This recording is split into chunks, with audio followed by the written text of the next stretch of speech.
ভিনিসিয়াসের কালকের ঘটনাটা সবারই জানা হয়ে গেছে। তাকে যখন হুট করে সাফ করে দেয়া হয় তখন সে এটা মানতেই পারেনি।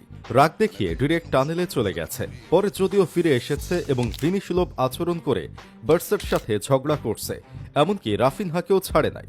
রাফিনহাও আসছিল লামিনের সাথে যখন তার দ্বন্দ্ব লাইগা যায় তখন সেটা থামাইতে। কিন্তু ভিনিকে সাবির এই সাফ করা কি ঠিক ছিল, বা ভিনি যে আচরণ করছে তা কি ঠিক ছিল? আসুন একটু আলাপ করি। জুভেন্টাস ম্যাচের পরই বোঝা গিয়েছিল ভিনিকে যদি আপনি শুধু বাপ্পির সামনে শোপিস বানিয়ে রাখেন তাতে কোনো লাভ নেই। বিগ ম্যাচে আপনি রেজাল্ট বাহির করতে পারবেন না, যেটা জুভের সাথে ফার্স্ট হাফে রিয়াল পারে নাই। ভিনিকে নিচের ফ্রি রোলে খেলতে দিতে হবে।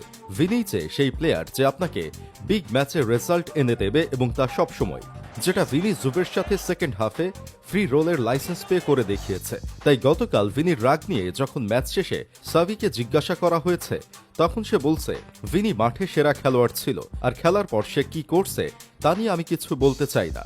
আসলে ভিনি মাঠে সেরা খেলোয়াড় ছিল। খেলার আগে হেডলাইন ছিল লামিন, কিন্তু খেলার পরে হেডলাইনে জায়গা করে নিয়েছে ভিনি। কিন্তু ভিনিকে কি আসলে চিনতে পেরেছে সাবি? কার্লোর ওই ভঙ্গুর টিম যখন উচল জিতে গেল তখন বেনজেমা বেস্ট ছিল ঠিকই, কিন্তু সে মোটেও রিয়াল মাদ্রিদের হৃদস্পন্দন ছিল না। ওটা ছিল ভিনি মাঠে ফাস্ট রান মেক করত কাউন্টার থেকে, একা বল নিয়ে প্রতিপক্ষের হাফে ঢুকত, আর তার সময়ের সেরা ড্রিবলার হিসেবে ডিফেন্ডারদের পাপেট বানিয়ে মন মতো নাচাত।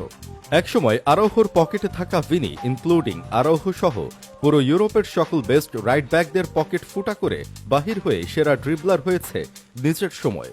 সাথে কার্ট ইনসাইড করে বক্সে ঢুকত, নিজের স্পেস তৈরি করত, আর শেষ মুহূর্তে নিখুঁত পাস, ক্রসিং বা ফিনিশিং দিয়ে গোলের থ্রেড তৈরি করত, সেটা বেনজেমা হোক বা অন্য কাউকে দিয়ে। 21-22 সিজনের পর থেকে ভিনির মতো ধারাবাহিক ড্রিবলার টপ 5 লিগ তো দূরে থাক, পুরো ইউসিএল এ আর কেউ নেই, এটা এখন সবারই জানা কথা। শাভি আলোনসো শুরুতে হয়তো বুঝতে পারেনি ভিনিকে ঠিক কোন রোলে ব্যবহার করবে, কিন্তু এখন হয়তো ধীরে ধীরে বুঝতে পারছে, কারণ এখন দেখা যাচ্ছে ভিনিকে ফ্রি রোলে খেলতে দিচ্ছে, যার ফলাফল হিসেবে ভিনির থেকেই প্রতিটা অ্যাটাক স্টার্ট হয় এবং পরিপূর্ণ গোলের থ্রেট হিসেবে ওয়ার্ক করে অ্যাটাকগুলো। কিন্তু সবচেয়ে ইন্টারেস্টিং ফ্যাক্ট হচ্ছে ভিনির ফ্রি রোলে খেলার সবচেয়ে বড় সুবিধা পায় বেলিংহাম, কারণ ও তখন ফ্রি মুভ করতে পারে ওপেন স্পেসে, আর সেখান থেকে আসে ওর গোলের সুযোগগুলো। আর বাপ্পি ও সেরাদের সেরা, ওর কাজ শুধু বেনজেমার মতো শান্ত মাথায় রান মেক করা, যেটা ওর থেকে কেউ ভালো পারে নাকি আদতেও সন্দেহ। আর নিখুঁত ফিনিশিং দেওয়ার সাথে রনের মতো পেনাল্টিতে ক্লিনিক্যাল হওয়া। আজকেও পেনাল্টিটা কনভার্ট করলে হালি দেওয়ার চান্স ছিল হিউজ। এসবই যথেষ্ট বিগ ম্যাচে পার্থক্য গড়তে। সব কথার এক কথা, ভিনি যদি নিজের ন্যাচারাল খেলাটা খেলে তাহলে অপোনেন্টকে সেটা দেখার বিষয় না।